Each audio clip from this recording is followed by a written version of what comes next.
analisis common size. Analisis komparasi yang kita pelajari pada pekan yang lalu itu menjurus pada analisis horizontal. Horizontal itu membandingkan antara kanan dan kiri. Ya, kalau di dalam laporan keuangan kita ingin membandingkan suatu laporan keuangan perusahaan pada waktu yang berbeda atau dengan perusahaan yang sama dalam waktu yang membandingkan perusahaan berbeda dengan waktu yang sama. Saya ulangi lagi, pada analisis komparasi kita membandingkan laporan perusahaan dalam waktu yang berbeda atau membandingkan laporan antar perusahaan atau beda perusahaan dengan waktu yang sama. Cara membandingkannya adalah membandingkan akun yang sama dalam waktu yang berbeda atau dalam perusahaan yang berbeda. Itu adalah konsep dasar dari comparative analysis atau analisis perbandingan. Sedangkan di dalam analisis common size atau sering disebut dengan analisis vertikal, kita membandingkan akun dalam satu laporan keuangan. Kita membandingkan antara akun yang posisinya di atas atau dengan posisi di bawahnya. Makanya sering disebut dengan analisis vertikal, membandingkan akun-akun atas dan bawah. Sedangkan kalau horizontal tadi, bukan atas dan bawah, tetapi membandingkan dengan akun yang sama pada waktu yang berbeda atau pada perusahaan yang lainnya. Oke, kita sudah mencoba mempraktekkan bagaimana cara melakukan analisis tersebut pada pertemuan yang lalu. Pada analisis horizontal, biasanya ada subteknis lagi bagaimana cara mengkomparnya. Kita bisa melakukan komparasi sederhana dengan membandingkan antar waktu saja, dengan mencari selisihnya. Sebagai contoh, kita ingin membandingkan kas perusahaan A pada tahun 2022 dengan kas perusahaan itu juga pada tahun 2003 misalnya. Nah, kas yang berbeda tahun ini dicari selisihnya, kemudian dicari persentasenya. Itu adalah komparasi membandingkan antar tahun. Komparasi yang hanya mencari selisihnya saja, atau ingin mendapatkan perbedaan angka-angka pada tahun yang berbeda atau pada perusahaan yang berbeda. Atau dengan subteknis yang kedua adalah dengan menggunakan model indeks. Kenapa kita cenderung atau lebih baik memilih menggunakan indeks? Karena kalau kita membandingkan secara langsung, maka bisa terjadi masalah di dalam interpretasi. Karena ada angka-angka yang ketika dibandingkan itu tidak menghasilkan suatu angka atau menghasilkan angka yang sangat ekstrim. Misalnya kita tidak bisa mencari selisih antara angka yang negatif dengan yang positif, atau yang tidak memiliki angka. Nah, ini jadi masalah. Sehingga ketika kita melakukan analisis, mencari selisih atau mencari perbedaan, ini akan jadi masalah. Oleh karena itu, jika kita melakukan perbandingan menggunakan indeks, itu akan lebih memudahkan kita di dalam menginterpretasikan suatu analisis perbandingan. Nah, kita sudah bahas sampai di situ. Kemudian, analisis common size yang perlu diperhatikan adalah bagaimana kita menetapkan dasar proporsinya. Kalau kita ingin melakukan analisis common size pada laporan posisi keuangan atau neraca, kita harus ingat bahwa yang dijadikan akun dasar proporsi itu adalah total asetnya. Total aset itu dijadikan 100%, kemudian akun-akun yang lain itu dijadikan proporsi berdasarkan total aset tersebut. Oke. Sedangkan kalau kita ingin melakukan analisis common size pada laporan laba rugi, yang dijadikan dasar proporsi adalah penjualan atau pendapatan. Artinya, akun pendapatan atau akun penjualan itu dijadikan sebagai 100%. Kemudian akun-akun di bawahnya itu dihitung proporsinya, dibandingkan dengan total penjualan tadi.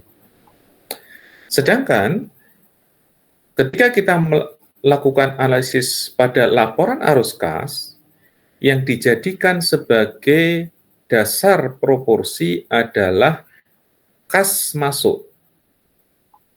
Kas masuk artinya adalah kas yang bertanda positif. Angka-angka di dalam laporan arus kas yang bertanda positif itu dijumlahkan dulu sehingga mendapatkan total kas masuk.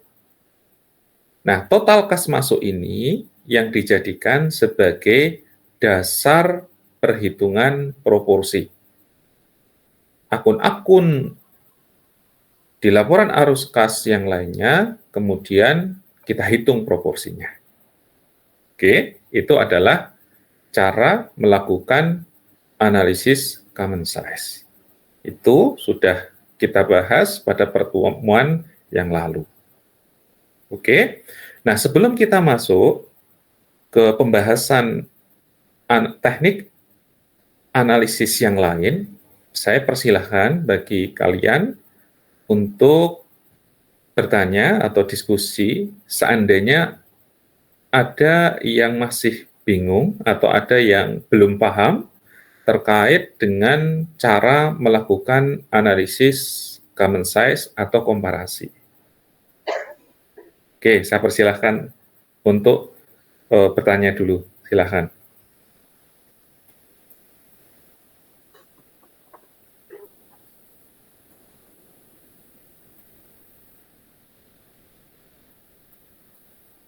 Kalau tidak ada, berarti asumsinya Pak Agus. Oh, Mas Rizky, silahkan Mas Rizky. Baik Pak, izin bertanya Pak.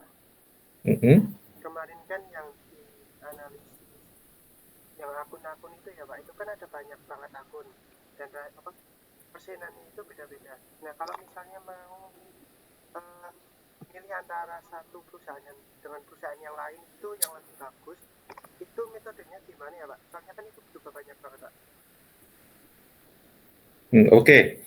Baik, kalau seandainya kita mau melakukan perbandingan dengan perusahaan lain, gitu Mas Rizky ya? Atau gimana tepatnya? Oke.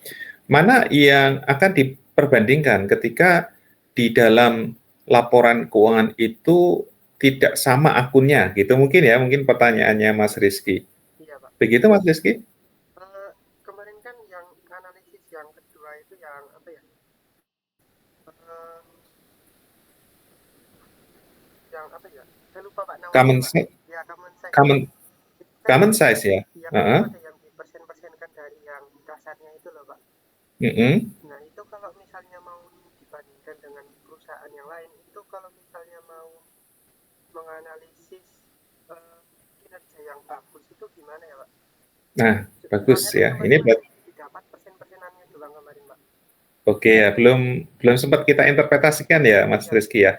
Oke, bagus. Ini pertanyaannya luar biasa nih Mas Rizky. Jadi begini, analisis common size itu kan kita ingin melakukan analisis perbandingan terhadap akun dasar gitu ya. Saya akan memberi contoh sederhana. Misalnya kita akan melakukan analisis laporan laba rugi menggunakan common size. Misalnya ya, ini sebagai contoh sederhana saja. Mungkin Pak Agus akan tampilkan saja biar nanti setidaknya kalian punya gambaran bagaimana menginterpretasikan analisis menggunakan common size. Oke, saya kembali ke materi pekan lalu terlebih dulu ya, agar kita lebih mudah di dalam menjelaskan bagaimana cara menginterpretasikan analisis common size. Oke, tadi Pak Agus memberikan contoh, kita akan mencoba melakukan analisis common size laba rugi. Ya. Kita tahu ketika kita melakukan analisis common size menggunakan laba rugi, mohon maaf sebelumnya, apakah di layar bisa terlihat PPT saya? Bisa, Pak. Oke, baik. Ini masih ada teman kalian yang mau masuk ya, saya persilakan masuk dulu. Oke, sudah masuk. Oke, saya akan kembali ke PPT.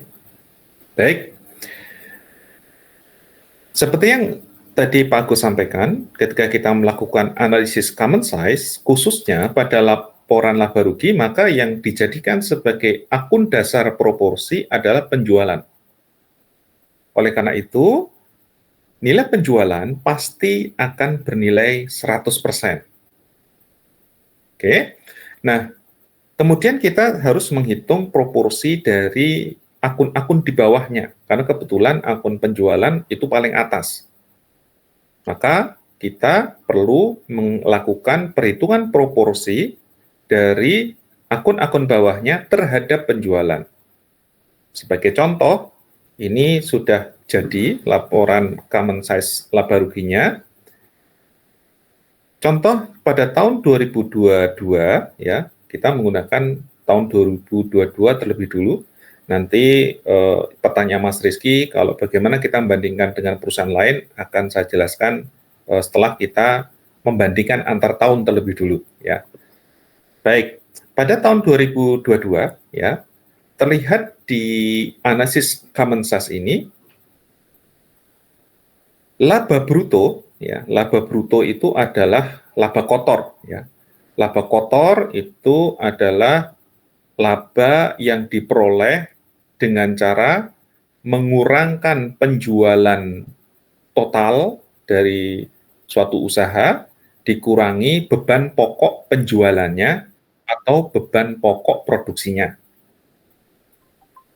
Ini masih ada yang masuk ya, Insya Allah. Jadi saya harus kembali lagi ke depan untuk menerima permintaan masuk dulu ya. Jadi mohon maaf, nanti kalau sudah masuk gitu sebaiknya, makanya Pak Kus kan sering nunggu ya, sekitar 5 menit itu biar mahasiswa bisa masuk itu ya. Jadi nanti ketika Pak Kus tampilkan slide itu bisa tidak mengganggu gitu ya, karena kalau dalam Google Meet ini kan kita nggak bisa admit permintaan sebelum kita kembali lagi ke ke tampilan awal di Google Meet ya. Jadi harus Pak Kus keluar dulu dari screen layar, kemudian terima lagi. Nah itu memang jadi kendala. Oke, kita lanjutkan gitu ya. Kita tadi mau membahas tentang perhitungan laba bruto ya. Jadi laba bruto itu adalah laba kotor. Laba kotor itu cara menghitungnya adalah total penjualan atau total penerimaan dari penjualan dikurangi beban pokok penjualan atau beban pokok produksi. Itu disebut dengan laba bruto atau laba kotor. Kenapa Pak disebut dengan laba kotor? Karena biaya-biaya yang lain itu belum dimasukkan. Pak Kus akan memberikan gambaran sederhana ya. Misalnya kita memiliki toko yang menjual keperluan sehari-hari, mungkin sering disebut dengan toko kelontong ya. Kita menjual sabun mandi misalnya. Sabun mandi, 1 batang kita jual 5.000 ya. Nah, itu adalah nilai penjualan. Kalau kita mampu menjual 1 batang sabun mandi, maka penerimaan penjualan kita adalah 5.000. Bagaimana cara menghitung beban pokok penjualannya agar kita mendapatkan laba bruto? Maka kita harus menghitung berapa harga beli sabun itu dari supplier. Misalnya kita membeli sabun tadi itu dari supplier seharga 4.000 misalnya. Kita jual tadi seharga 5.000. Otomatis laba brutonya atau laba kotornya adalah 5.000 dikurangi 4.000. Jadinya 1.000. Itu adalah penjelasan bagaimana cara menghitung laba bruto atau laba kotor. Kenapa disebut dengan laba kotor? Karena ada biaya lain yang belum dimasukkan. Contohnya apa? Contohnya misalnya beban penjualan. Beban penjualan itu maksudnya bagaimana? Beban penjualan bisa di dalamnya ada biaya promosi. Kita kalau punya toko kan pasti melakukan promosi. Entah kita membuat banner, entah kita membuat flyer, entah kita membuat pengumuman atau apapun, itu semua butuh biaya. Apalagi kalau kita kemudian mempekerjakan orang. Apalagi kita harus membayar biaya listrik di toko kita. Semua itu belum dikeluarkan. Nah, karena masih ada biaya-biaya yang belum dikeluarkan, maka laba yang diperoleh dengan cara mengurangkan total penjualan terhadap beban pokok produksinya disebut dengan laba bruto. Nah, saya harapkan dari pengertian ini kita sudah bisa memahami apa itu laba bruto. Oke, sekarang kita lihat menggunakan metode analisis common size. Kita lihat pada PT IV ini, laba bruto pada tahun 2022 itu adalah 30,59%. Atau mungkin Pak Agus menyebut dengan angka 30,6% gitu ya, untuk membulatkan. Oke. 30,6% laba bruto itu artinya apa? Artinya perusahaan ini bisa memperoleh laba dari penjualan terhadap beban pokok produksi atau penjualannya 30%-nya. Oke? Nah, coba kita lihat laba bruto pada tahun 2021. Jadi, tahun sebelumnya. Kalau di sini terlihat totalnya 29,7%. Ini ya, 29,7%. Adakah perbedaan antara laba bruto tahun 2022 dengan tahun 2021? Ada, ya kan? Nah, kalau terjadi perbedaan, kita lihat apakah laba brutonya lebih tinggi atau lebih rendah. Kalau kita melihat dari tahun 2021 ada kenaikan kurang lebih mungkin 1%-an gitu ya. Laba brutonya meningkat. Apakah ini kabar baik atau kabar buruk? Tentu ini adalah kabar yang baik. Kenapa? Karena ada peningkatan laba bruto pada tahun 2022 dibandingkan dengan 2021. Paham sampai di sini? Oke. Nah, kita ingin tahu sebenarnya kenaikan laba bruto itu dikarenakan apa? Apakah dikarenakan karena ada penurunan beban pokok penjualan atau karena apa? Nah, maka kita bisa melihat perbedaan beban pokok penjualan tahun 2021 dan 2022. Coba kita amati, beban pokok penjualan tahun 2022 itu 69,41%. Sedangkan tahun 2021 70,30%. Apa yang membedakan? Ternyata terjadi penurunan dari beban pokok penjualan. Penurunan beban pokok penjualan, kabar baik atau kabar buruk? Kabar baik. Kenapa kok kabar baik? Karena penurunan dari beban atau penurunan dari biaya berarti menunjukkan efisiensi dari perusahaan tersebut. Kenapa kok bisa beban pokok penjualan menurun, Pak? Banyak faktor. Kalau misalnya, tadi Pak Agus memberikan contoh bisnis retail, toko, sabun mandi gitu ya. Tadinya, supplier memberikan harga ke kita 4.000. Tetapi karena kita bisa menjual banyak, sehingga kita kemudian pesan semakin banyak kepada supplier, maka mungkin supplier bisa memberikan diskon kepada kita, atau kita bisa minta diskon terhadap supplier. Yang tadinya sabun itu dijual ke kita itu 4.000, kita bisa nego, gimana kalau saya diberi harga 3.500, tapi saya akan membeli dalam jumlah yang banyak. Itu bisa terjadi, sehingga akan menurunkan biaya pokok penjualan.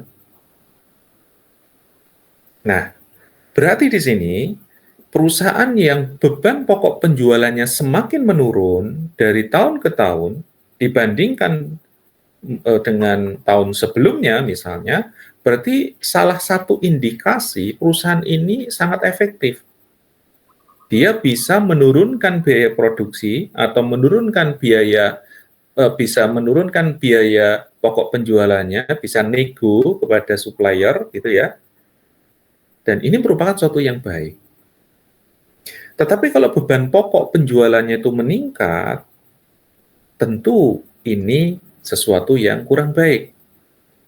Kenapa demikian? Mungkin ya, karena ini memang ada kenaikan harga barang, tapi kita tidak bisa menaikkan harga jual, itu mungkin ya, karena mungkin pesaing baru masuk, banyak penjual, pesaing kita menjual lebih murah gitu ya, sedangkan kita mau bertahan di harga 4.000 karena kita punya beban yang banyak misalnya. Nah, ini kan jadi dilema ya. Kita mau nggak mau harus menaikkan harga pokok penjualan. Nah, ini juga bisa kita analisis lebih lanjut. Oke. Nah, dari gambaran seperti itu, berarti pertanyaan Mas Riki, Pak, bagaimana kalau kita bandingkan dengan perusahaan lain, Pak? Nah, ini pertanyaan bagus. Sebelum saya jawab pertanyaan Mas Rizky ini ya, kita harus paham bahwa ketika kita membandingkan dengan perusahaan lain, perusahaan pembanding itu harus memiliki spesifikasi dan karakteristik yang sama. Nah, makanya hari ini kita akan membahas yang namanya sektor industri. Nah, kalau memang kita sudah memastikan bahwa perusahaan yang akan kita bandingkan dengan perusahaan kita itu sama, entah itu bahan bakunya sama, entah itu produknya sama, entah itu konsumennya sama, gitu ya. Nah, kalau ini sudah sama, berarti layak ini dibandingkan. Ketika pembanding atau kompetitor yang akan kita bandingkan sudah sama, berarti analisis kita kemungkinan bisa tepat. Tapi kalau kita membandingkan dengan membandingkan perusahaan yang berbeda, nah ini jadi masalah. Sebagai contoh misalnya, Pak Agus beri contoh, kita ingin membandingkan usaha kita tadi yang jualan toko retail, toko kelontong, jualan sabun, kita ingin bandingkan dengan perusahaan misalnya ya, perusahaan retail yang sangat besar. Ya. Misalnya kita bandingkan dengan Unilever misalnya. toko kita yang kecil dibandingkan dengan perusahaan Unilever yang sangat besar. Kira-kira perbandingannya sama atau tidak? Walaupun mungkin sama-sama jualan sabun, kita tidak mungkin bandingkan usaha kita dengan Unilever karena skalanya terlalu besar.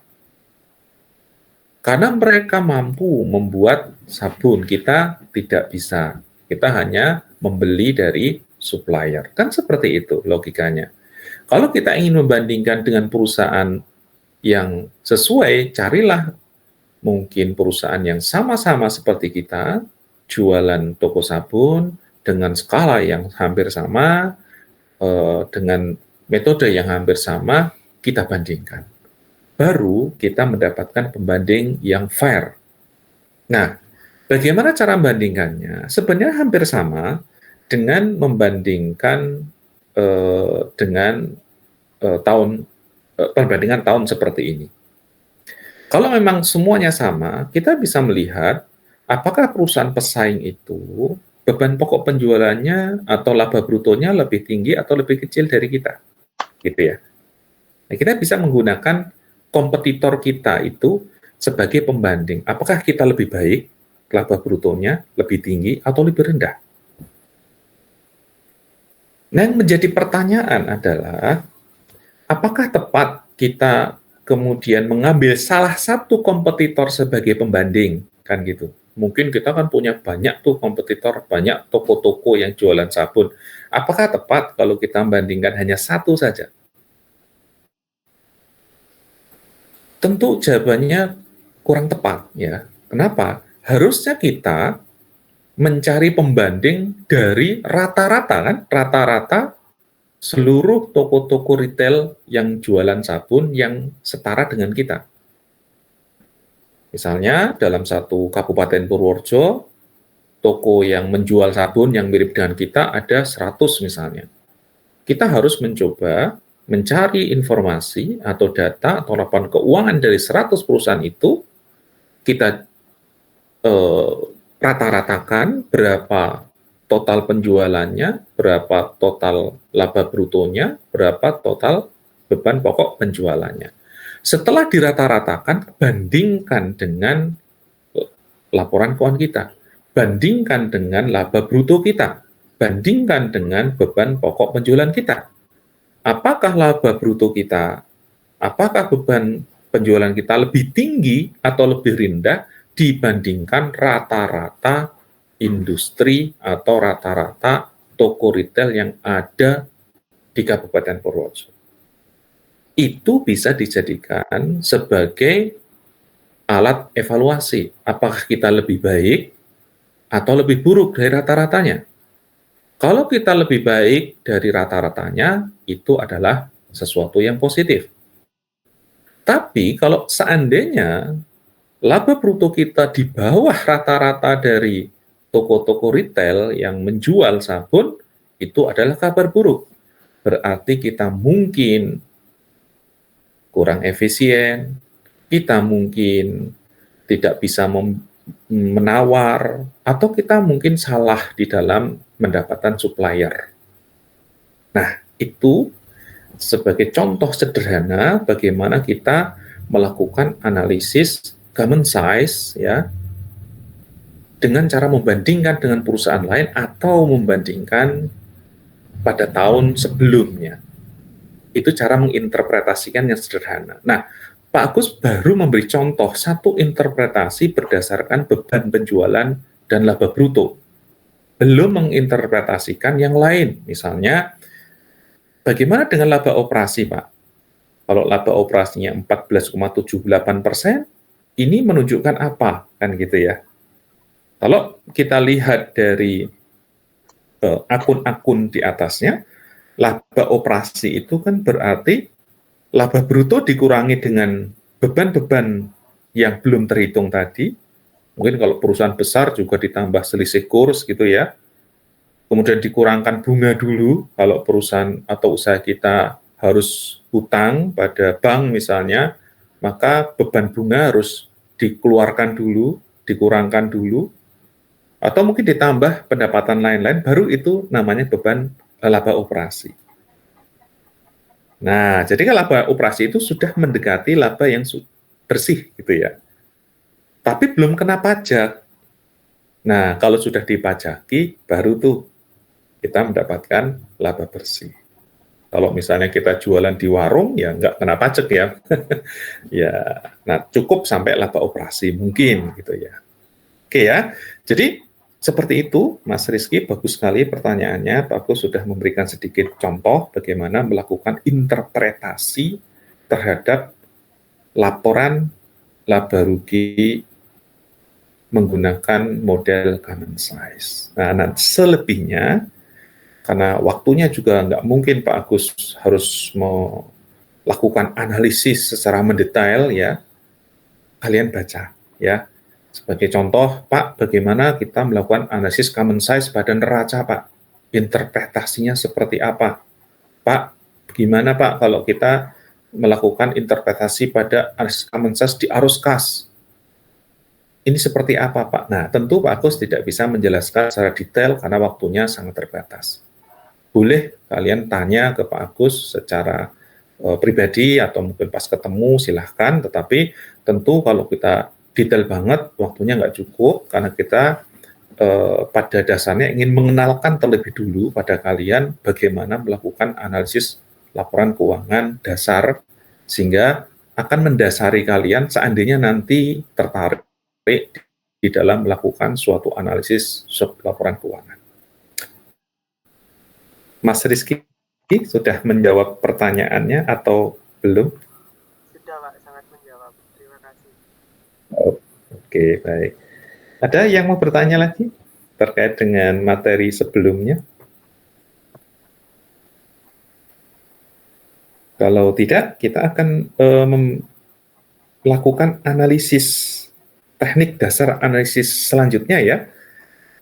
Nah, analisis yang akan kita bahas hari ini ya, sebenarnya masih masuk dalam kategori analisis komparasi, membandingkan, gitu ya. Hanya saja analisis komparasi ini agak spesifik dengan membandingkan berdasarkan rata-rata industri. Tadi sudah saya singgung ya ketika menjawab pertanyaannya Mas Rizky dengan membandingkan dengan rata-rata industri sebagai parameter pembanding, bukan dengan kompetitor atau bukan dengan tahun. Nah, analisis seperti ini sering disebut dengan analisis cross-seksional. Cross-seksional itu artinya analisis menggunakan waktu yang sama. Itu namanya waktu sama. Kalau misalnya kita membandingkan akun laba tahun 2022, kita harus membandingkan dengan parameter pembanding pada tahun 2002 juga. Tahun 2022 juga. Berarti otomatis analisis cross-seksional ini itu membandingkan antar perusahaan, ya kan tidak mungkin dengan membandingkan diri sendiri kan kalau dalam waktu yang sama. Ini berarti akan membandingkan dengan perusahaan lain atau dengan rata-rata perusahaan lain atau rata-rata industri. Paham ya sampai di sini? Ini adalah analisis cross-seksional. Analisis laporan keuangan menggunakan parameter dalam waktu yang sama. Nah, analisis yang kedua, ini juga masih sama sebenarnya, masuk dalam analisis komparasi, adalah analisis yang membandingkan, ya, yang membandingkan akun-akun dalam laporan keuangan dengan waktu yang berbeda. Beda. Berarti laporan ini ingin membandingkan setiap akun pada dengan akun yang sama di waktu yang berbeda. Ini menunjukkan perbandingan antar waktu. Kita ingin melakukan analisis berdasarkan waktu.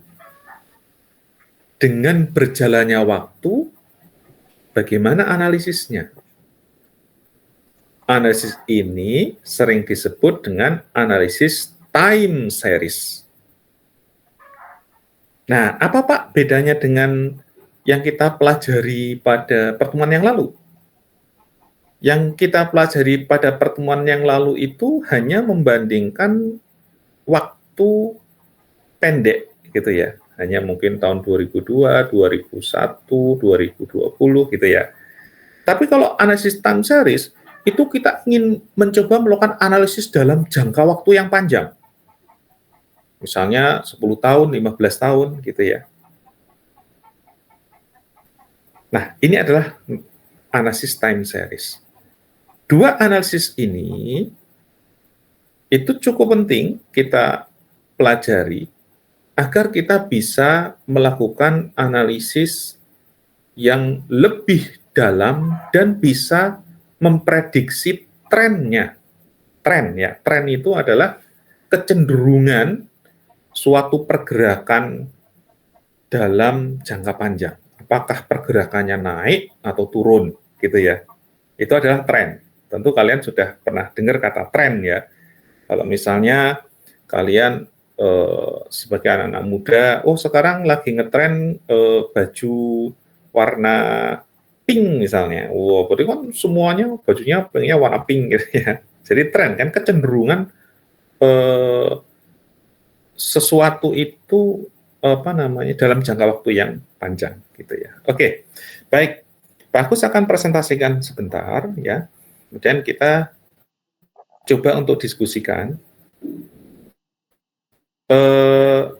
yang pokok-pokok saja ya, yang pokok-pokok saja, terutama sekali teknik dasarnya sehingga nanti kalian bisa melakukan perhitungan sendiri. Pak Agus tidak akan terlalu banyak menyampaikan teori ya, tapi akan banyak melakukan praktek. Teorinya kalian baca. Oke. Oke, Pak Agus coba tampilkan.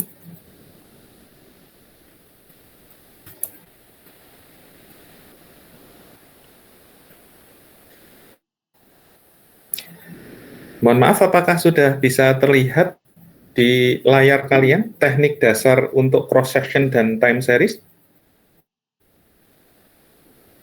Sudah, Pak. Oke, baik. Nah, saya harapkan ini juga kalian agak sedikit konsentrasi dikit ya, karena mungkin ada sedikit perhitungan juga yang kalau seandainya kalian bawa catatan gitu ya, sebaiknya sambil dicatat kalau memang perlu gitu ya. Baik, kita mulai analisis cross section terlebih dulu ya. Tadi Pak Agus sudah menjelaskan di prolog bahwa analisis cross section itu bagian dari analisis komparasi yang intinya membandingkan data-data laporan keuangan atau akun-akun dalam laporan keuangan suatu perusahaan dengan standar tertentu ya atau parameter tertentu atau dengan perusahaan lain atau dengan rata-rata industrinya. Oke. Nah, kemudian kalau kita ingin melakukan analisis cross section ini ya, khususnya ketika kita ingin membandingkan dengan perusahaan lain atau dengan rata-rata industri seperti yang tadi Pak Agus gambarkan, kita harus pastikan bahwa pembandingnya, perusahaan pembandingnya atau rata-rata industrinya itu memang perusahaan atau industri yang layak untuk sebagai pembanding. Nah, bagaimana kita bisa tahu bahwa oh, perusahaan ini itu bisa tuh dijadikan sebagai pembanding. Bagaimana kita bisa tahu? Caranya adalah kita bisa melihat dari kesamaan-kesamaan yang ada di perusahaan itu. Sebagai contoh, tadi Pak Agus menyebutkan sama jenis bahan bakunya, sama suppliernya, sama proses produksinya. Nah, gitu ya. Itu juga bisa menjadi salah satu cara untuk menilai apakah pembanding kita itu sama dengan kita, gitu ya. Nah, bagusnya di negara kita itu sudah mengklasifikasikan beberapa industri dalam klaster-klaster atau kelompok-kelompok tertentu. Sehingga kalau kita ingin menghitung rata-rata industri, rata-rata perusahaan-perusahaan gitu ya, kita sudah memiliki pedoman. Sebagai contoh misalnya, kita memiliki usaha toko retail, misalnya Indomaret, Alfamart misalnya gitu ya. Maka kita kalau ingin membandingkan, itu dengan perusahaan apa atau industri apa. Nah, ternyata Indonesia sudah punya tuh pembagian sektor-sektor industri. Kalau tidak salah, ada 12 sektor industri yang sudah dikelompok-kelompokkan oleh negara kita. Artinya kita kalau ingin mencari pembanding, tinggal mencari datanya. Kalau kita ingin menghitung rata-rata, kita tinggal coba cari perusahaan mana saja yang masuk dalam sektor itu, kita kemudian rata-ratakan. Ketemulah rata-rata industri, kan gitu. Paham ya? Nah, kalau yang ini kalian baca sendiri ya. Nah, apa saja sih kalau sektor-sektor yang ada di Indonesia, kalau menurut pemerintah atau menurut pasar modal Indonesia ada 12 sektor industri. Pembagiannya ada 12 sektor.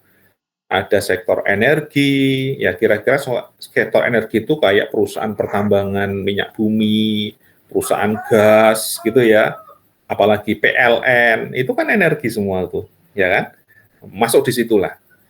Ada sektor barang baku, contohnya apa barang baku? Misalnya perusahaan apa tuh namanya? Pengolahan bahan baku, baja misalnya, peleburan besi, nah seterusnya itulah ya. Ada sektor industri, ada sektor konsumen primer, ada konsumen non primer, ada sektor kesehatan, keuangan, properti, teknologi, infrastruktur, transportasi, produk investasi tercatat. Pak, kalau kita ingin lihat detail yang masuk sektor ini tuh apa saja di mana? Ada, kalian lihat di website IDX namanya. IDX itu adalah websitenya pasar modal. Itu ada semua. Ya. Misalnya tadi, Pak, kalau saya punya usaha retail, Pak, misalnya Indomaret, Alfamart, saya bandingkannya dengan apa? Kira-kira di sektor apa? Ada di konsumen non-primer. Ada di sini nih. Consumer, kelima ini. Oke ya. Baik. Pak Agus hanya ingin beri gambaran, oh ternyata kalau kita ingin menghitung rata-rata industri, ya itu kita sudah punya tuh pengelompokannya. Dan datanya pun sudah ada. Misalnya kita tidak ingin bandingkan dengan rata-rata Pak, terlalu banyak Pak. Saya ingin mengambil aja salah satu perusahaan sebagai pembanding. Datanya ada di mana Pak? Ada di situ tadi. Yang tadi Pak Agus sampaikan di IDX namanya.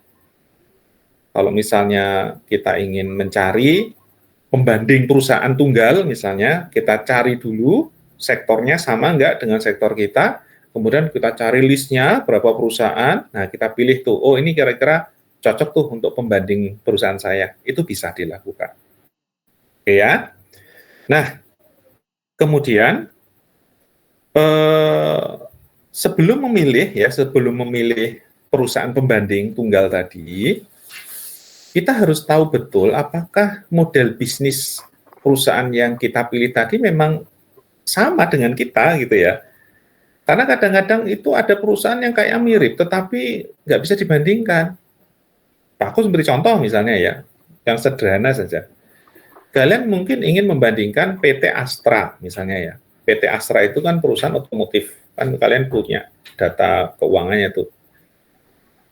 Kemudian kalian berpikir, tak bandingkan dengan apa ya PT Astra ya untuk mengukur apakah ini lebih baik atau lebih buruk. Mungkin kalian berpikir, oh mungkin perusahaan kayak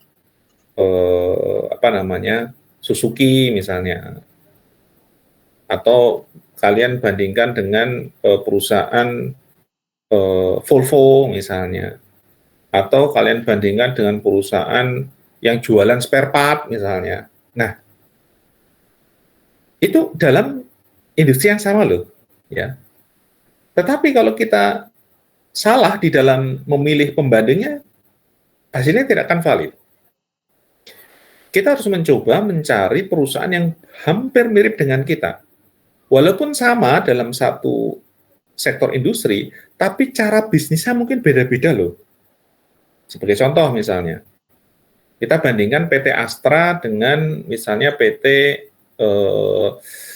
apa itu yang perusahaan baru, Pak Agus lupa ya, Sampurna apa gitu ya, tapi bukan rokok ya.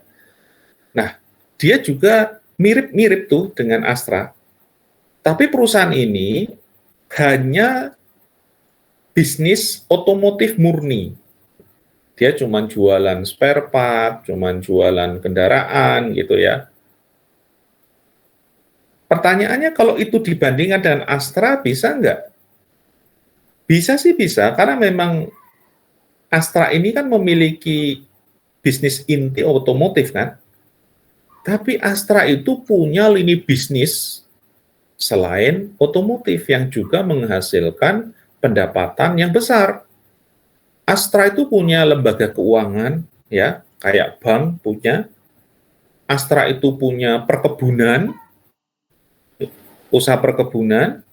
Astra itu juga punya perusahaan pertambangan.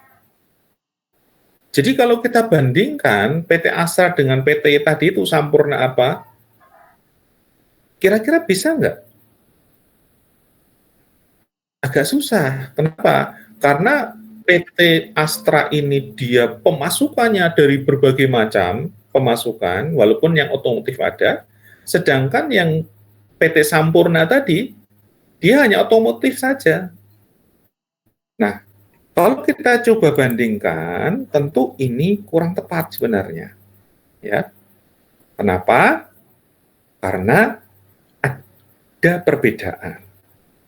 Pak, kalau kita tetap bandingkan, apakah hasilnya akan kurang baik?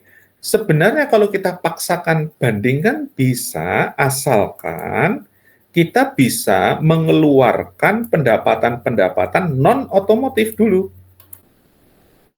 Jadi PT Astra dicek dulu laporan keuangannya, yang kita bandingkan hanya anak-anak perusahaan di otomotif saja. Kalau yang non-otomotif harus dikeluarin dulu. Nah, baru kita bandingkan. Tentu ini butuh proses kan gitu ya. Nah, itu gambaran yang Pak Agus sampaikan bahwa membandingkan kompetitor, membandingkan dengan parameter perusahaan lain itu juga tidak gampang gitu ya. Karena kalau kita salah di dalam memilih pembanding, analisis kita mungkin kurang tepat. Oke ya, clue-nya di situ. Jadi kita harus hati-hati di dalam memilih perusahaan pembanding. Oke. Kemudian hal lain yang cukup penting yang perlu kalian cermati adalah bagaimana Pak cara menghitung rata-ratanya. Ya. Kalau tadi misalnya susahlah memilih perusahaan yang benar-benar pure sama dengan kita misalnya, maka kita bisa menggunakan pilihan yang lebih mudah, yaitu menghitung rata-ratanya saja. Misalnya kita gunakan seluruh perusahaan dalam sektor yang sama, kemudian kita rata-ratakan saja. Misalnya laba kotornya kita rata-ratakan semua. Nanti kan ketahuan tuh, oh laba kotor dari perusahaan otomotif itu sekian persen, kan gitu ya. Nah, bandingkan dengan perusahaan yang kita analisis, lebih tinggi atau lebih rendah. Kan seperti itu. Nah, itu mungkin akan lebih mudah gitu ya, daripada kita harus mengeluarkan mana sih yang pendapatan yang tidak dari otomotif, keluarin dulu. Itu mungkin butuh keahlian khusus gitu ya. Nah, sekarang yang menjadi pertanyaan, Pak, bagaimana cara kita menghitung rata-ratanya gitu ya? Oke, kita masih banyak yang masuk ya. Oke, kita belajar bagaimana cara menghitung rata-rata terlebih dulu ya. Kalau kita sudah punya datanya, maka dengan mudah kita bisa menghitung rata-ratanya. Ini contoh ya, yang akan Pak Agus sampaikan. Misalnya tuh, kita ingin melakukan analisis cross-section dari data keuangan ROA. ROA itu rasio ya sebenarnya, rasio keuntungan. Ini membandingkan tingkat keuntungan dari perusahaan, gitu ya. Datanya ada di laporan keuangan itu, ya. Data ROA itu ada, walaupun ini ya butuh dihitung dulu ya, tidak langsung seperti tadi lapor kotor itu kan sudah kelihatan. Oh ini tak bandingan gitu. Nah, yang Pak Agus contohkan di sini adalah rasionya, rasio ROA namanya. Rasio itu return on asset. Mungkin ketika kalian belajar manajemen keuangan ya pernah diajari ya ROA itu. Nah, misalnya kita ingin melakukan perbandingan cross section ROA ya. Data ROA dari seluruh perusahaan kan ada. Kita tinggal cari aja di laporan keuangannya. Oke. Misalnya ada berapa nih? Ada 8 ya, 1, 2, 3, 4, 5, 6, 7, 8. Ada 8 perusahaan dalam suatu industri misalnya, perusahaan A sampai H. Kita ambil dulu data ROA-nya dari laporan keuangannya. Kita tulis misalnya, oh perusahaan A itu ROA-nya 10%, B 12%, dan seterusnya sampai H ini 9%. Tujuan kita adalah kita ingin mencari rata-rata industri kan, sebagai pembanding dari ROA perusahaan kita. Maka caranya bagaimana? Cara yang paling mudah adalah kita melakukan rata-rata aritmatik. Nah, apa itu sih rata-rata aritmatik? Rata-rata aritmatik itu rata-rata yang mungkin selama ini kalian kenal. Misalnya, kalian menghitung rata-rata kan tinggal angka dijumlahkan, dibagi frekuensi gitu kan. Kalau misalnya di sini ada 8 perusahaan, setiap perusahaan punya nilai ROA masing-masing, maka cara menghitung rata-ratanya kan tinggal 10%, tambah 12%, tambah 12%, tambah 13, tambah 9, tambah 12, tambah 8, tambah 9, di total dulu ya, kemudian dibagi 8, kan gitu. Itu namanya rata-rata aritmatik. Ketemulah 10,6%.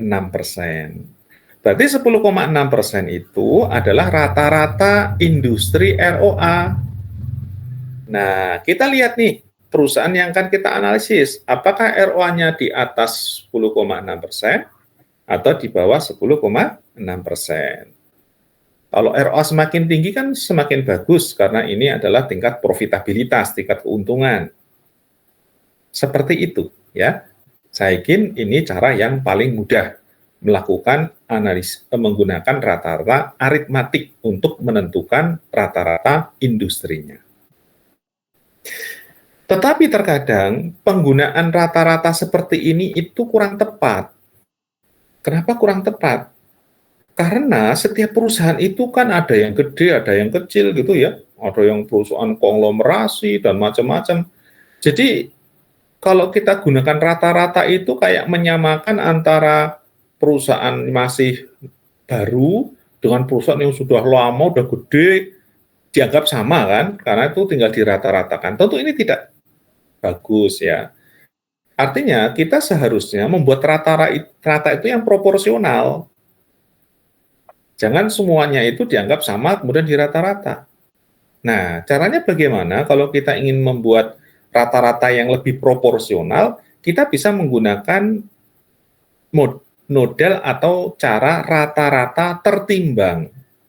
Rata-rata tertimbang itu setiap perusahaan yang akan kita hitung rata-ratanya tadi itu dipertimbangkan dengan pertimbangan tertentu.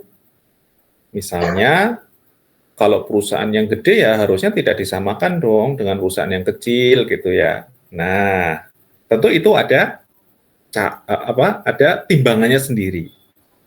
Nah, sebagai contoh, Pak Agus beri gambaran, misalnya pertimbangannya adalah nilai buku saham. Ya, nilai buku saham ini menunjukkan besar kecilnya perusahaan. Ya, biasanya bisa dilihat dari nilai buku sahamnya, atau bisa juga dengan total asetnya, gitu ya.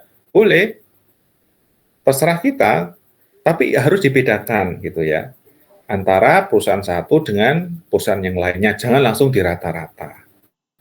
Caranya bagaimana? Cara menghitung rata-rata tertimbang, kita menghitung terlebih dahulu ya total dari pertimbangan tadi. Sebagai contoh misalnya di sini nilai buku saham A itu 300, B 420, H 335 kan. Nah, langkah pertama kita totalkan dulu. Totalkan dulu semuanya ya, dijumlahkan. Kemudian kita hitung proporsinya. Caranya adalah misalnya perusahaan A itu 300 ini ya, dibagi total dari jumlah nilai buku, misalnya totalnya 2.275 ya, ini Pak Agus sudah coba hitungkan di bawah. Kemudian kita kalikan ROA-nya. ROA-nya kan data yang tadi sudah ada di setiap perusahaan ya, dikalikan ROA-nya. Nah, setiap perusahaan dihitung rata-rata tertimbangnya seperti itu. Yang B berarti 420 dibagi 225 kalikan 12%. Nah, nanti totalnya dijumlahkan. Di sini kalau totalnya dijumlahkan ketemu 10,5%. Berarti rata-rata tertimbang ROA dari industri ini adalah 10,5%. Berbeda nggak dengan kalau kita hitung dengan rata-rata aritmatik tadi? Ya berbeda, walaupun sedikit ya.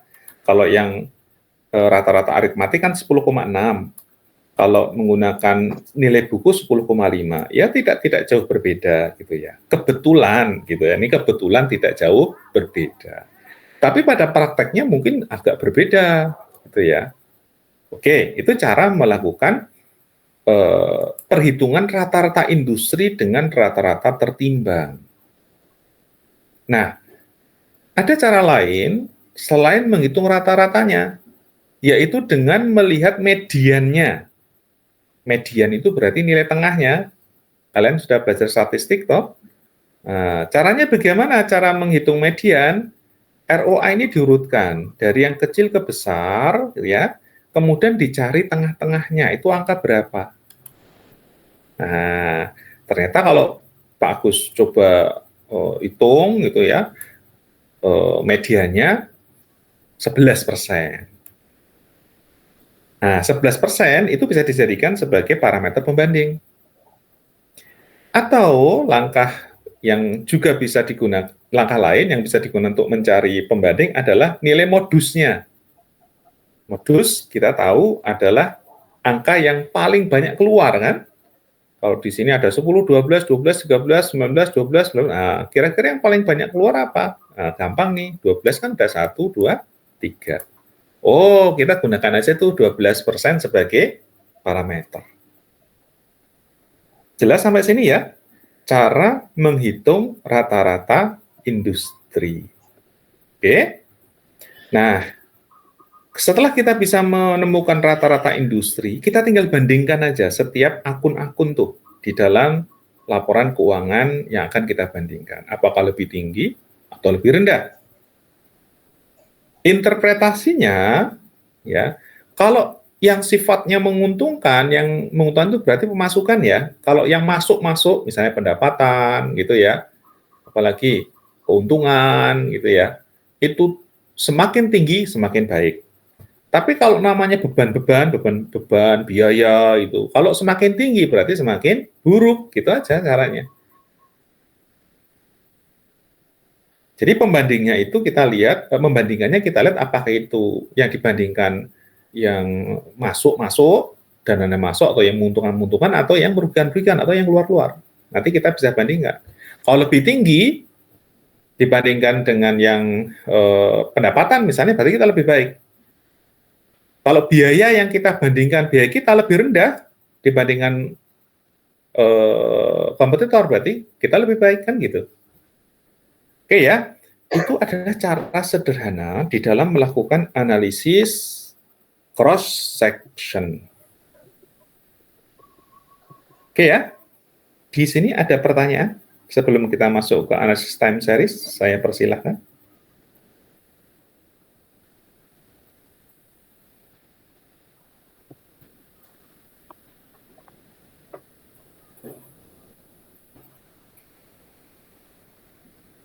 Tidak ada? Baik. Kita lanjutkan analisis yang kedua di pertemuan hari ini, yaitu analisis time series. Saya mohon maaf sebelumnya, analisis time series ini lebih rumit ya dibandingkan dengan analisis cross section. Nah, ini butuh pemahaman, terutama juga mungkin perhitungan-perhitungan tertentu, sehingga kita bisa melakukan analisis time series yang betul. Tuh ya. Nah, seperti yang Pak Agus sampaikan, analisis time series itu sebenarnya analisis komparasi juga, membandingkan. Tapi yang dibandingkan itu adalah perbandingan menggunakan waktu atau perbandingan antar waktu.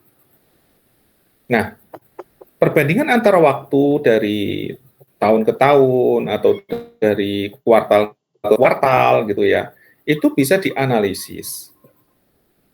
Nah, cara melakukan analisis time series yang paling dasar adalah kita mencoba mencari sebuah tren. Ya. Nah, ini Pak Agus nanti akan coba memberikan suatu gambaran bagaimana sih cara mengetahui tren dari suatu laporan keuangan di perusahaan tertentu. Ya. Sebagai contoh, kalian perhatikan di sini, misalnya Pak Agus ingin menganalisis suatu perusahaan yang terkait dengan data ROA. ROA itu tadi Pak Agus sebutkan return on asset. Return on asset itu adalah rasio profitabilitas, rasio untuk mengukur tingkat keuntungan suatu perusahaan. Sebagai contoh, misalnya kita sudah memiliki data ROA dari laporan keuangan dari tahun 2010 sampai 2022. Kita coba urutkan terlebih dulu ya, data tahunan ini dari tahun yang terkecil ke tahun yang terbesar ya, dengan menggunakan model ascending seperti ini. Ascending itu dari tahun yang terkecil ke tahun yang terbesar ya. Demikian pula kita punya data rata-rata industrinya juga setiap tahun. Ya, misalnya di sini rata-rata ROA industrinya juga kita punya data dari tahun 2010 sampai 2022. Nah, ini merupakan data time series, data runtun waktu, data-data yang diurutkan berdasarkan waktu. Kalau kita sudah punya data seperti ini, kita coba gambarkan dalam bentuk grafik terlebih dulu. Ya, caranya bagaimana? Caranya kita bisa menggunakan Microsoft Excel. Yang kemarin Pak Agus juga sempat contohkan gitu ya. Nanti Pak Agus juga praktekkan lagi bagaimana cara membuat grafik time series seperti ini. Nah, hasilnya nanti akan seperti ini. Ya, yang di garis vertikal ini menunjukkan nilai ROA-nya, yang garis horizontalnya ini adalah tahun. Kalau kita plot dalam grafik ini nanti akan muncul seperti ini, gambar seperti ini. Yang warna biru itu adalah ROA dari perusahaan yang kita analisis ya. Kita harus bedakan nih warnanya biar mudah menganalisisnya ya. Kemudian yang warna oranye ini adalah rata-rata industrinya. Pak, boleh nggak Pak kita menggunakan perusahaan pembanding aja, satu perusahaan pembanding, jangan menggunakan industri. Ya bisa juga, seperti yang Pak Agus tadi sampaikan, boleh. Cuman kita harus perhatikan betul perusahaan pembanding itu memang setara dengan perusahaan yang kita analisis. Amannya sih gunakan rata-rata industri, karena ini mewakili semuanya. Oke ya. Nah, coba kita perhatikan gambarnya, grafiknya, karena kita nanti menggunakan analisis gambar seperti ini. Ya, oke. Kalau kita lihat, ya, antara ROA atau tingkat keuntungan perusahaan dengan rata-rata industri itu kayaknya hampir sama gitu ya. Ketika ROA perusahaan naik, industri juga naik. Atau ketika industri naik, dia juga ikut naik gitu ya. Oke. Turun dia juga agak turun, walaupun ada perbedaan tuh ketika turunnya dari industri lebih cepat, lebih duluan tuh daripada yang industrinya gitu ya. Tapi secara umum polanya itu hampir sama. Oke ya. Nah, berarti ini menunjukkan bahwa pola kenaikan dan penurunan ROA atau tingkat keuntungan perusahaan ini mengikuti rata-rata industrinya, ya mengikuti tren dari perusahaan pesaingnya gitu loh. Tidak kemudian beda sekali, itu tidak. Oke. Kita bisa melihatnya dari gambar ini bisa seperti itu. Nah, sebelum Pak Agus lanjutkan sedikit, Pak Agus ingin tanya dulu nih. Kalau kalian melihat perusahaan ini, ya, perusahaan yang warna biru yang Pak Agus beri tanda biru, ini menurut kalian ini prospeknya akan lebih bagus atau enggak ini? Prospeknya baik atau enggak ini? Kalau dilihat dari gambarnya ini. Kalian bandingkan dengan rata-rata industrinya. Siapa yang punya pendapat? Coba kalian perhatikan grafiknya ya. Ini perusahaan ini akan memiliki prospek yang bagus atau enggak ke depan ini? Ada yang punya ide? Silakan.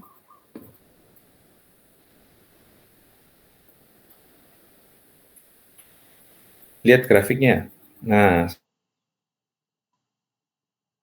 Pak Agus jelas ya, Pak industrinya. Pertanyaannya Pak Agus adalah, menurut kalian, ya, perusahaan yang kita analisis ini itu punya prospek yang baik atau tidak? Prospek itu berarti harapan yang lebih baik gitu ya. Ini perusahaan nanti ke depannya semakin baik atau semakin buruk gitu loh. Ada yang punya pendapat? Saya persilahkan. Ayo, siapa? Lebih baik atau lebih buruk?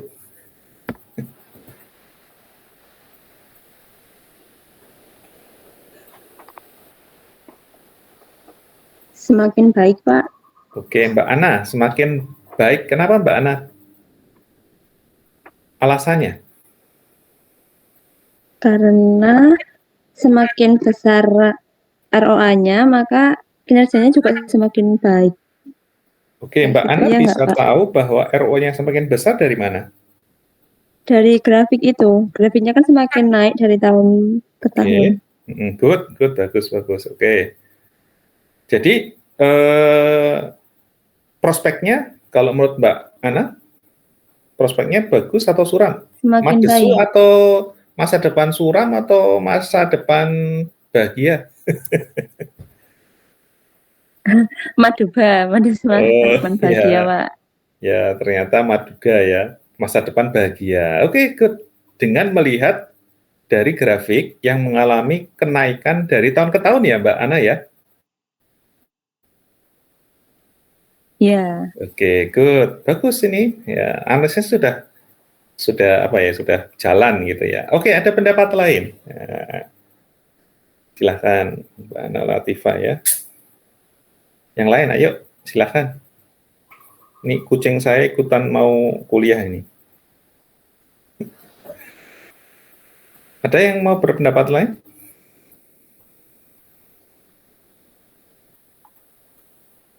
Silahkan. Ini dinilai ya.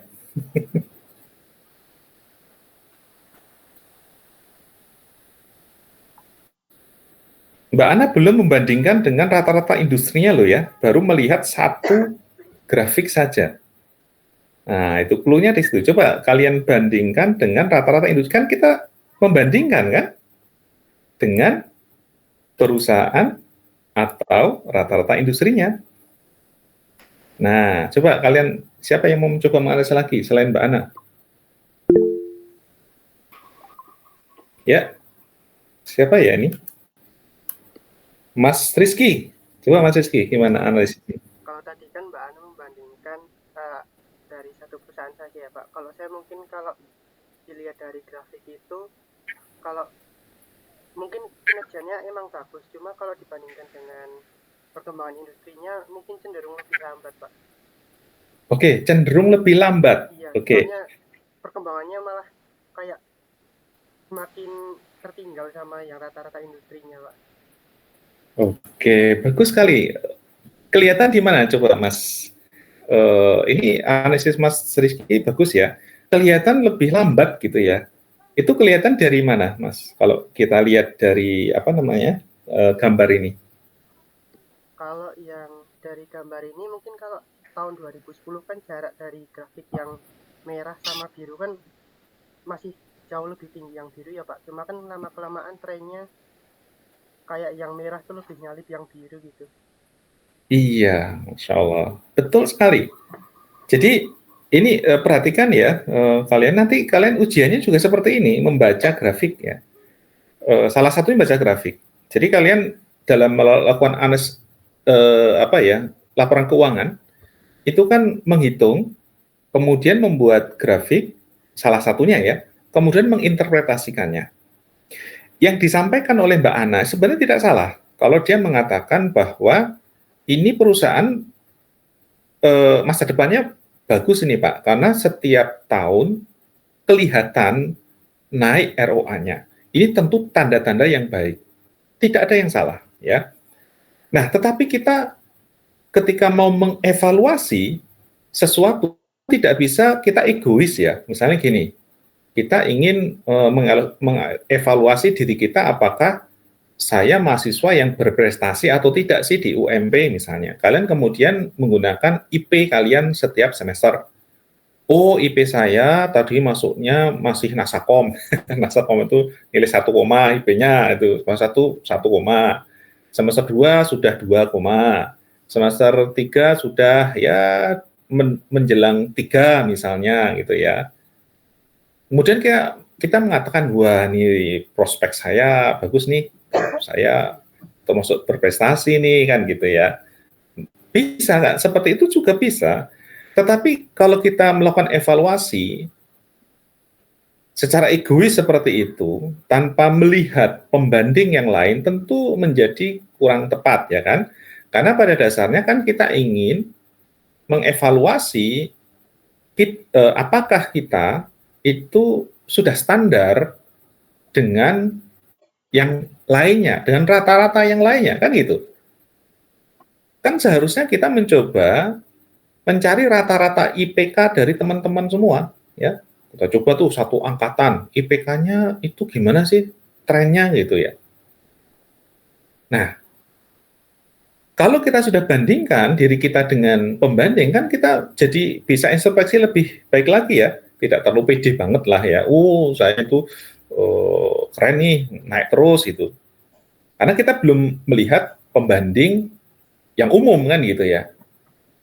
Nah, maksud Pak Agus di sini adalah apa yang disampaikan Mas Rizky, karena dia sudah mulai mencoba membandingkan dengan rata-ratanya, analisis jadi berbeda.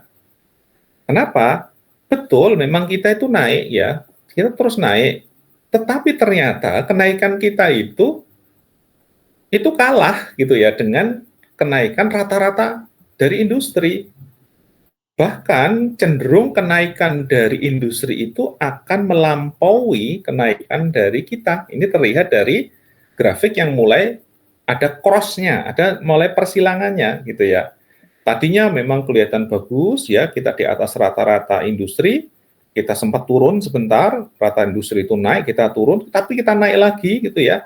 Tetapi kelihatan sekali yang rata-rata industrinya ini dia konsisten naik. Tetapi yang biru ini dia naik, tetapi kenaikannya tidak sekonsisten dari yang rata-rata industri. Justru mulai kena cross dia, mulai terpotong, dan di akhir tahun 2022 kelihatan tren dari rata-rata industri itu menyalip dari rata-rata perusahaan ini. Ini menunjukkan sesuatu yang kurang baik. Ya. Walaupun naik, tetapi harus diperhatikan bahwa kenaikannya itu di bawah dari kenaikan rata-rata industri. Nah, ketika kita melihat fenomena seperti ini, kita bisa menyarankan kepada perusahaan ini bahwa kenaikan ROA-nya itu lambat, harusnya segera meningkatkan ROA-nya. Kan gitu. Kamu itu ROA-nya itu meningkat, tapi peningkatan ROA-mu itu jauh di bawah peningkatan rata-rata industri. Nah, ada sesuatu yang salah pasti pada dirimu. Makanya disarankan bagaimana cara menaikkan ROA. Paham sampai sini ya? Itulah fungsi dari analisis laporan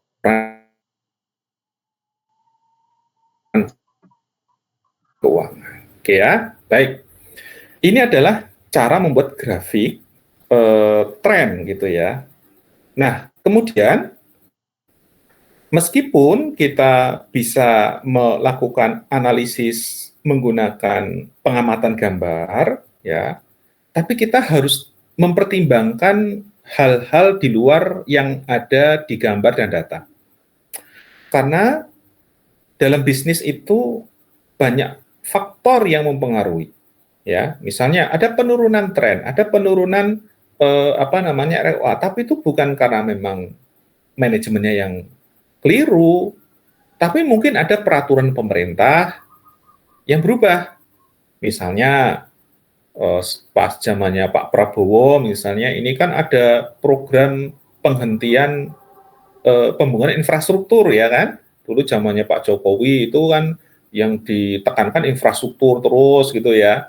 No, ternyata ketika zamannya Pak Presiden Prabowo ini mulai ngerem tuh infrastruktur kan gitu ya. Nah, otomatis perusahaan-perusahaan konstruksi itu kemungkinan labanya itu menurun gitu ya. Tapi bukan dikarenakan dari kinerjanya, tetapi karena ada perubahan prioritas pembangunan dari pemerintah. Nah, ini adalah faktor yang juga kita pertimbangkan ketika melakukan analisis, sehingga ketika kita melakukan analisis tidak serampangan, oh ini jelek nih turun, oh ternyata penurunan itu bukan karena manajernya yang buruk, tetapi memang ada perubahan peraturan, sehingga ya wajarlah terjadi penurunan. Itu salah satu contoh bagaimana kita juga perlu menggunakan variabel lain atau faktor lain di dalam melakukan analisis.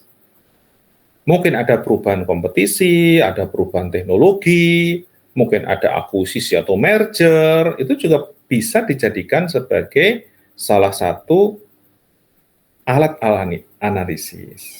Oke ya. Nah, hal penting lainnya, Mbak Mas, yang perlu saya tekankan di sini adalah di dalam tren, di dalam pergerakan data dari tahun ke tahun, itu ada juga yang disebut dengan siklus. Ya.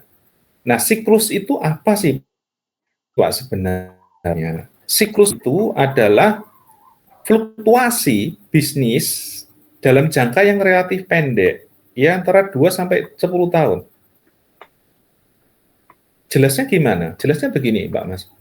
Jadi ini memang fenomena yang kita sampai sekarang itu belum tahu penyebabnya. Jadi dalam dunia bisnis, suatu siklus itu akan berulang.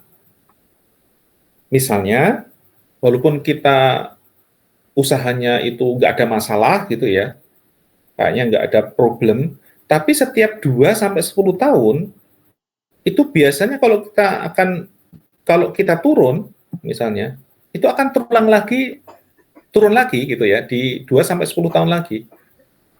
Bukan karena kesalahan dari manajemen, tetapi ini terjadi mengikuti fluktuasi siklus. Dan itu hal yang lumrah gitu ya.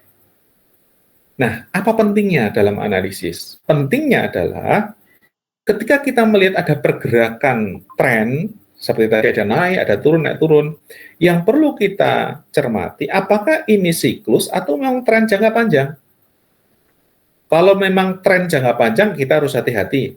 Kenapa? Karena kalau itu tren, berarti ini pergerakan yang bisa diprediksi ke depan, bisa naik atau turun, itu bisa dilihat dari trennya. Karena ini datanya data jangka panjang.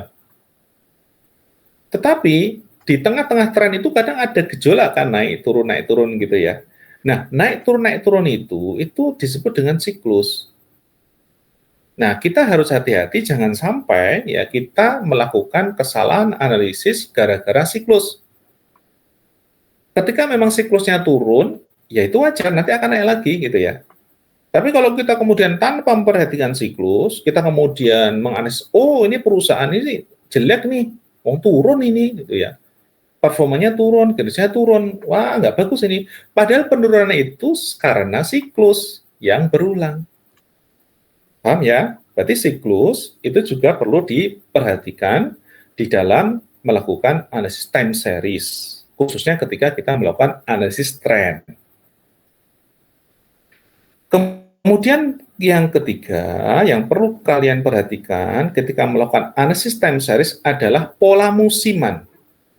Nah, sama dengan siklus, dalam jangka waktu tertentu, ya, bisnis itu naik turun itu kadang tergantung dari musim. Tapi musim ini bisa diprediksi, tidak seperti siklus. Siklus sangat sulit diprediksi karena memang tidak bisa dijelaskan. Itu sangat tergantung sekali dengan keadaan ekonomi secara global atau makro. Tapi kalau musiman itu bisa diprediksi. Contohnya apa? Yang paling mudah misalnya, kalau kalian usaha retail atau fashion atau makan minuman misalnya, kalian akan mendapatkan musim-musim tertentu itu tinggi penjualannya. Contohnya misalnya pada musim Idul Fitri misalnya.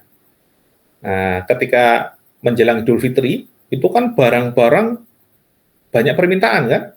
Otomatis banyak penjualan. Nanti turun lagi, Idul Fitri naik lagi. Menjelang tahun baru misalnya kadang-kadang juga meningkat kan gitu. Nah, ini kan musiman yang bisa kita prediksi kan. Atau kita jualan payung misalnya, payung.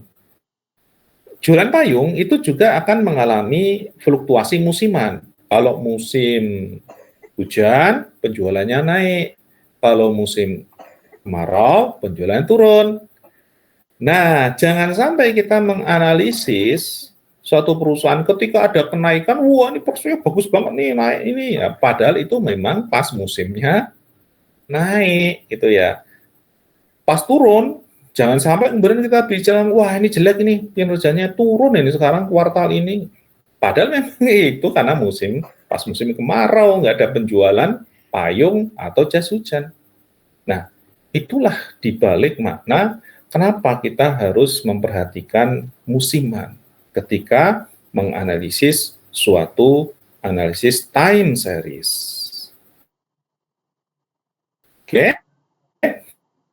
Dan terakhir, ini juga agak sulit dipertimbangkan, dijelaskan adalah irregularity atau ketidakteraturan, fluktuasi yang kita tidak bisa memprediksi akan terjadi.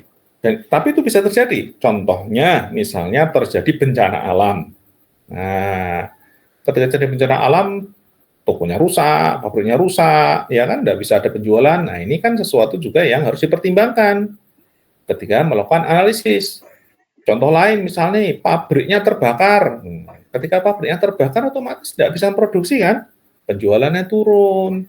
Nah, kalau kita kemudian melihat grafiknya drop banget, kita katakan perusahaan jelek nih masa depannya.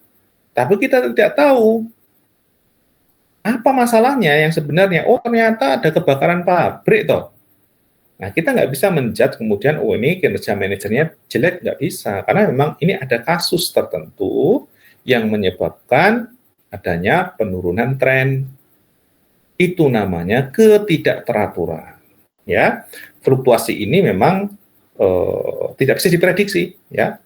Tapi perlu dijadikan sebagai pertimbangan-pertimbangan di dalam melakukan analisis time series. Oke.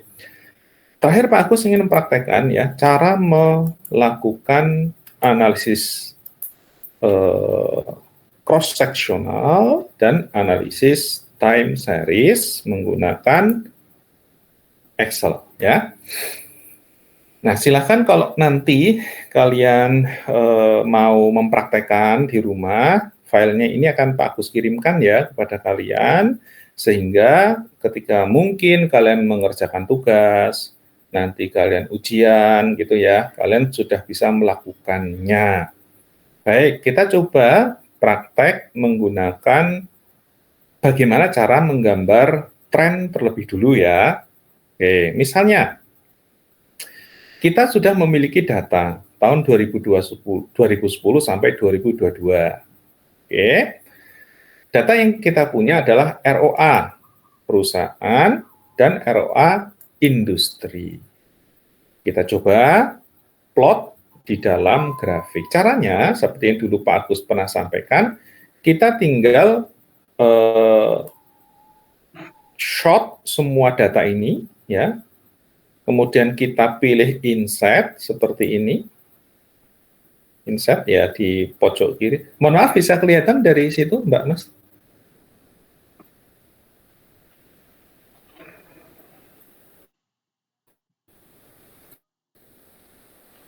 Bisa, Pak.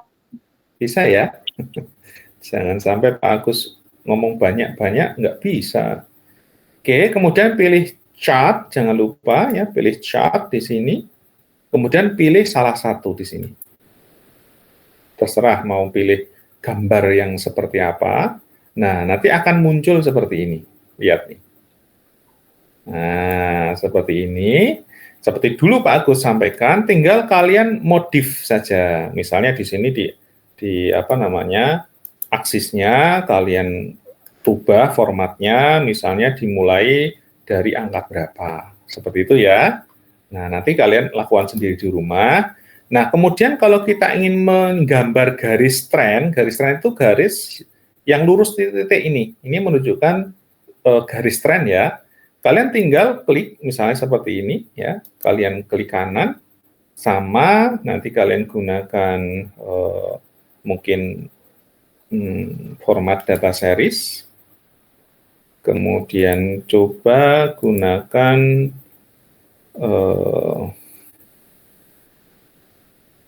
solid line, bukan ya, bukan, mohon maaf. Harusnya di sini ada, bukan ini berarti ada tren ya. Semoga bisa. Tren, kita pilih tren. Manakah tren? Oh, bukan ini ya.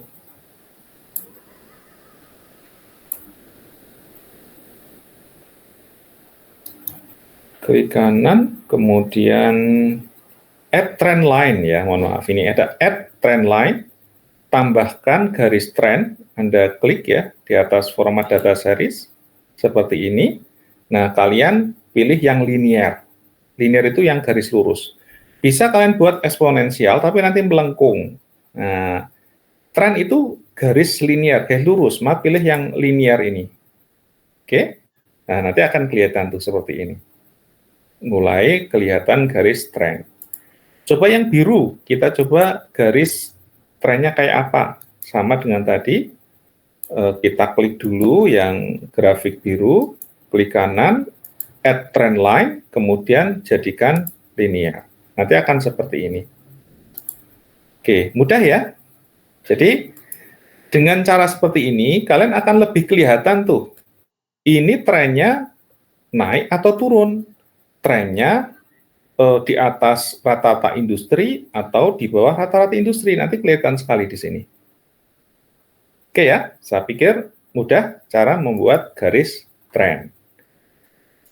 Nah, kemudian kita ingin mencoba membuat siklus. Nah, membuat tren, sebelum kita bahas siklus ya, membuat tren itu bisa kita lakukan dengan cara least square. Least square itu seperti regresi gitu ya. Jadi kalau di Excel ini kan bisa otomatis gambar garis tren ya. Tetapi kalau kita mau lakukan secara manual, ya, kita menggambar garis lurus tadi secara manual, kita bisa lakukan sendiri tanpa bantuan Excel. Maksudnya tanpa menggunakan langsung linear tadi ya. Kita bisa hitung-hitung sendiri itu bisa. Cuman memang agak rumit gitu ya. Seperti kalian ketika belajar matematika bisnis atau mungkin belajar apa ya, ini statistik gitu ya mungkin, itu perlu mencari nilai A dan B dulu ya. Ini nilai A dan B itu cari dulu. Nanti kalau sudah ketemu, kalian akan mendapatkan persamaan regresi seperti ini, persamaan least square seperti ini. Nah, nanti persamaan ini digunakan untuk membuat gambar garis lurus ini. Nah, jadi aslinya Excel juga cara membuat garis tadi itu juga ngitung kayak gini aslinya.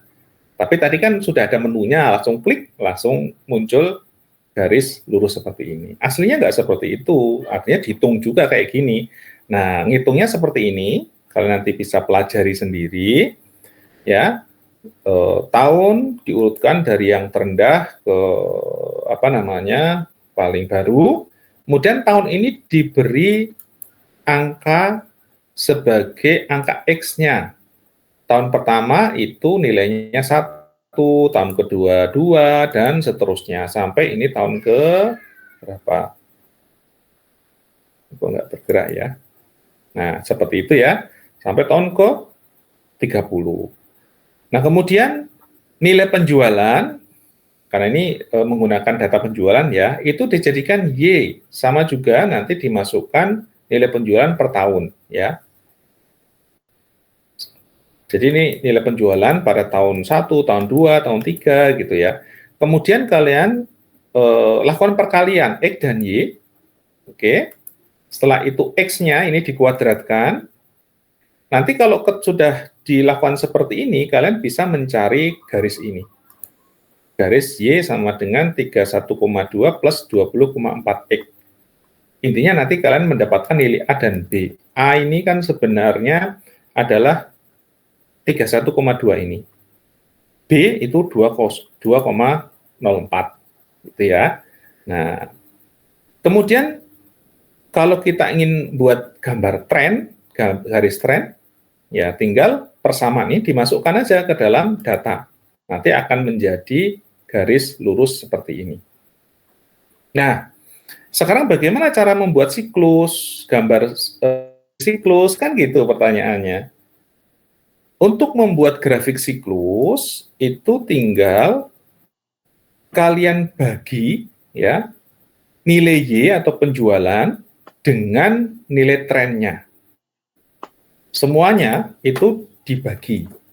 Nah, nanti kalian akan mendapatkan grafik siklus seperti ini. Grafik siklus yang naik turun, yang tidak kita tahu penyebabnya gitu ya. Nah, nanti akan kelihatan tuh apakah ada siklus atau tidak. Kalau ada siklus, berarti kita harus hati-hati di dalam melakukan analisis. Oke ya. Terakhir, bagaimana cara kita menghitung atau menggambar atau mempertimbangkan musiman? Nah, kalau untuk musiman, ini tahapannya panjang, ya. Jadi kita harus menghitung rata-rata bergerak 4 kuartal, kemudian rata-rata bergerak 2 kuartal, kemudian kita tentukan indeks musimannya, baru kemudian kita bisa menggambar atau menghitung musiman. Nah, Pak Agus nggak bisa jelaskan panjang lebar lagi, karena waktunya juga sudah habis. Nanti kalian bisa praktekkan dengan file yang Pak Agus nanti kirimkan. Intinya, kalau misalnya kita gambarkan musiman, nanti akan kelihatan seperti ini nih. Nah, ini data aslinya itu warna oranye tuh. Nah, tapi data yang sudah dihilangkan musimannya ada di warna abu-abu itu. Nah, ini aslinya ada musiman nih, ya kan, naik turun gitu kan. Nah, ini hati-hati kalau kita mau melakukan analisis menggunakan data yang ada musimannya seperti ini. Oke, saya pikir Pak Agus sudah hampir 1,5 jam, 2 jam menjelaskan teknik hari ini. Apakah ada yang mau ditanyakan? Saya persilahkan.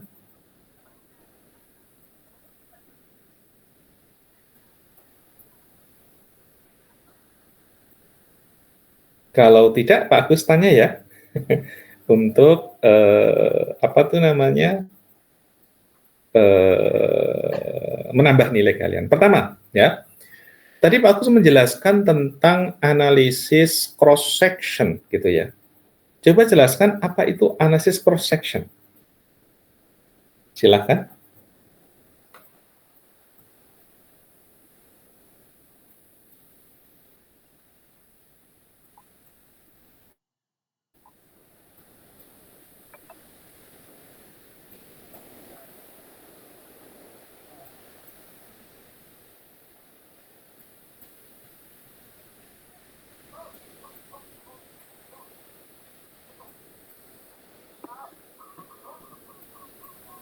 Tidak ada yang tahu? Pertanyaan kedua, ketika kita mau melakukan perhitungan rata-rata industri, maka kita bisa melakukan dengan beberapa cara. Sebutkan cara-cara dalam menghitung rata-rata industri. Silakan.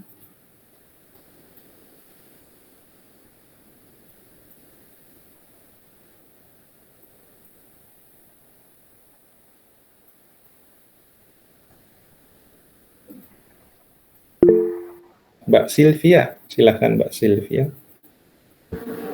Yang pertama ada menggunakan rata-rata aritmatika, kemudian rata-rata tertimbang, menggunakan median dan menggunakan modus. Oke, good. Pertanyaan ketiga ya, terkait dengan analisis time series ya. Oke, dalam analisis time series gitu ya, yang harus dipertimbangkan adalah data-data jangka panjang, gitu ya, data-data jangka panjang. Nah, ada 4 pola yang perlu dipertimbangkan di dalam analisis tren, ya. Nah, 4 pola yang perlu dipertimbangkan di dalam asisten itu apa saja, sebutkan.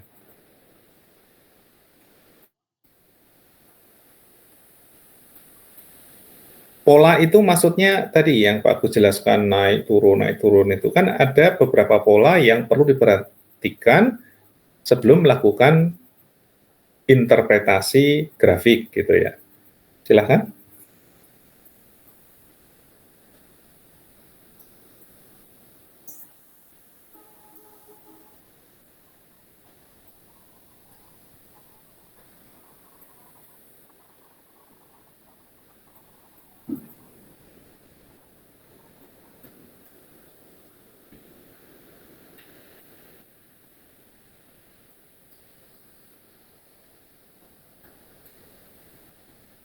Tidak ada? Baik, kalau begitu kita cukupkan ya pertemuan kita hari ini. Insya Allah nanti Pak Agus kirimkan Excel-nya. Kalau yang PDF-nya kalian bisa unduh sendiri ya di Elijo, karena sudah Pak Agus upload di Elijo ya. Silakan. Kalau tidak ada perubahan berarti Pak Agus tidak akan mengirimkan di WA ya. Tapi kalau misalnya ada perubahan di PPT, biasanya Pak Agus akan share di WA. Tapi kalau nggak ada perubahan, ya kalian download sendiri di Elijo ya. Tadi materi PPT atau materi PDF yang Pak Agus tampilkan.